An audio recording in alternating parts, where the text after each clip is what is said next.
melepaskan rumah yang penuh sejarah. Mau tak mau, suka tak suka, rumah ditinggalkan ditempati orang lain. Hari berganti, zaman berubah. Setiap zaman ada orangnya, setiap orang ada zamannya. Setiap masa ada tokohnya, setiap tokoh ada masanya. Yang kekal abadi hanyalah masjid.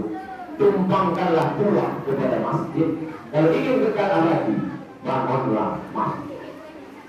Apa yang dicari jauh-jauh datang ke Pulau Sumatera, singgah sebentar ke Pontianak, lanjutkan perjalanan laut sampailah ke kampung, desa. Apa yang dicari kemari? Ingin melihat nampak kilas sejarah Tuan Guru Syekh Ismail Mundu bin Daeng Abdul Karim. Ada apa dengan beliau? Sekolah sampai ke Makkah Al-Mukarramah, belajar akidah, fikih, tafsir, tasawuf di Masjidil Haram. Padahal kalau dia mau hidup senang, tenang, kenyang, lenang, cukup tinggal di Makkah. Tapi dia tidak begitu. Dia kembali ke kampung halamannya untuk membawa risalah Islam. Pulang ke kerajaan Kubu, diangkat sebagai Sultan mengurus kenegaraan. Sultan tahu diri, tak mengerti agama. Masalah halal haram, masalah fatwa diserahkan kepada orang yang alim, dan orang alim itu bernama Tuan Guru Syekh Ismail Mundu. Lalu kemudian dia memutuskan segala perkara yang dibebankan di pundaknya dengan amanah. Pada akhirnya umur yang dititipkan Allah berakhir. Tuan Guru pun menghadap Allah Subhanahu wa Ta'ala. Apa yang terjadi hari ini? Jauh-jauh orang datang dari Jakarta, jauh-jauh datang dari Malang, jauh-jauh datang dari Sumatera hanya untuk membacakan Al-Fatihah, Al-Wallah 3 kali, Al-Adul Balak dan Al-Adul Binas, pangkal Al-Baqarah, ayat kursi dan ujung Al-Baqarah, ditutup dengan tahlil la ilaha illallah. Sampaikanlah pahala bacaan kami kepada almarhum Tuan Guru Syekh Ismail Mundu bin Daeng Abdul Karim beserta istri keluarga beliau. Didoakan orang walaupun kita sudah lama menghadap Allah. Begitulah kalau menjadi orang baik. Apa pelajaran yang kita dapat dari kehidupan almarhum? Sekolahkan anak sekolah agama. Mana arsitek-arsitek hebat di masa silam? Tenggelam.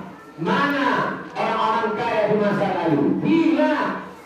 Tapi Tuan Guru Syekh Ismail Mundu sampai hari ini kuburnya didatangi orang, dibacakan Al-Fatihah, mengalir. Sekolahkan anak sekolah agama. Kalau dia tidak sanggup sekolah agama, biarkan dia menjadi apapun, tapi pesankan kepadanya, tolong agama Allah anakku, supaya Allah akan menolong engkau sesuai janjinya. In tansurullaha yansurkum. Kalau kau tolong agama Allah, Allah akan menolong engkau. Lalu habis aqdamakum. Tak bisa kita paksa anak kita yang memang bakatnya di bidang ekonomi, di bidang politik, di bidang pertahanan, di bidang sejarah, di bidang sastra. Biarkan dia menjadi gubernur, bupati, wali kota, tapi dengan jabatannya dia menolong agama. Biarkan dia jadi arsitektur, pengacara.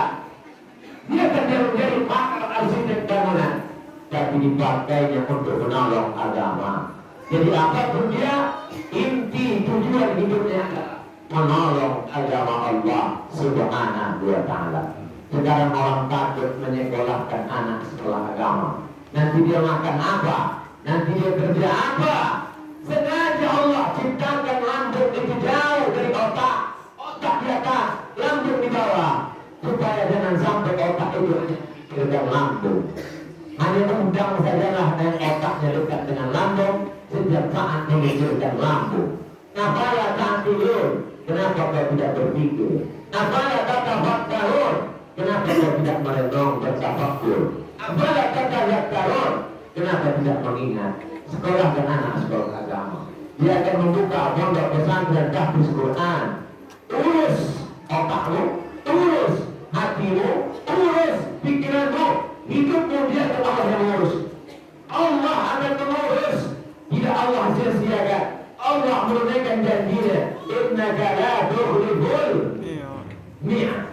Ikan ikan dalam 3 kegelapan, gelap laut, gelap perut ikan, gelap malam, 3 kegelapan kata manusia takkan selamat. Dia serahkan kepada Allah. La ilaha illa anta subhanaka inni kuntu minaz zalimin. Ikan memuntahkan ke tepi pantai, lapar bermalam-malam dalam perut ikan. Ditumbuhkan Allah pohon labu, makan dari buah labu. Dokter sekarang Anda, orang yang lama sakit di rumah sakit, makanan terbaik adalah labu.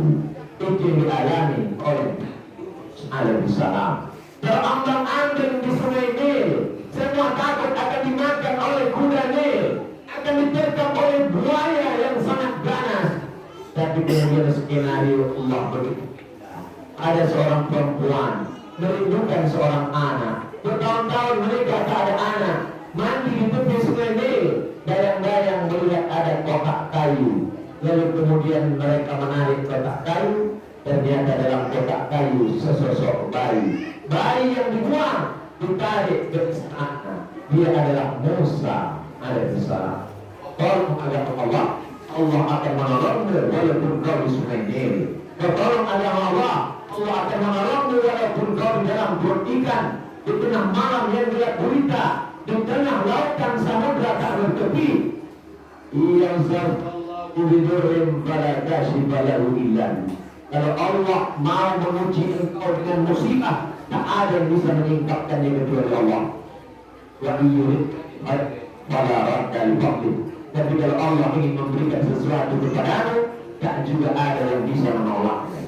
Seluruh dunia mau menangkapmu, seluruh dunia mau membunuhmu, seluruh dunia mau menyantetmu. Kalau tidak, kata Allah, tidak akan terjadi.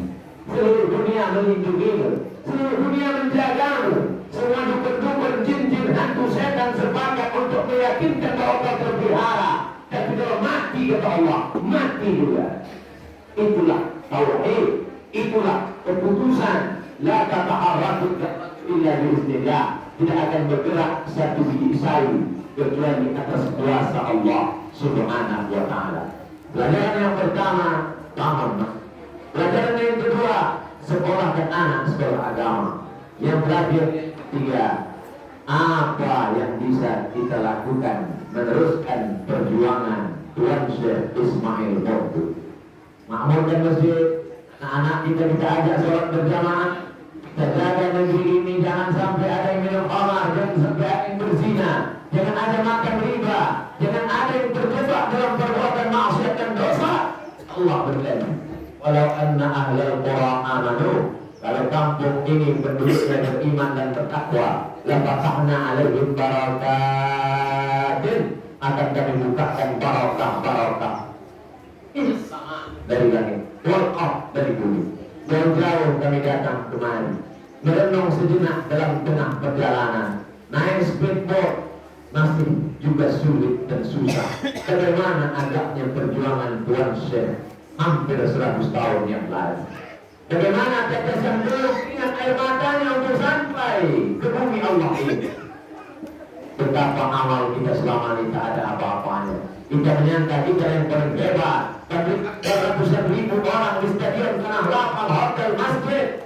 Ternyata kalau dibandingkan dengan para ulama zaman dulu, kita sedang melakukan mengukur diri, mengukur bayang-bayang. Betapa kita bukan apa-apa dan bukan siapa-siapa dibandingkan gerakan para ulama.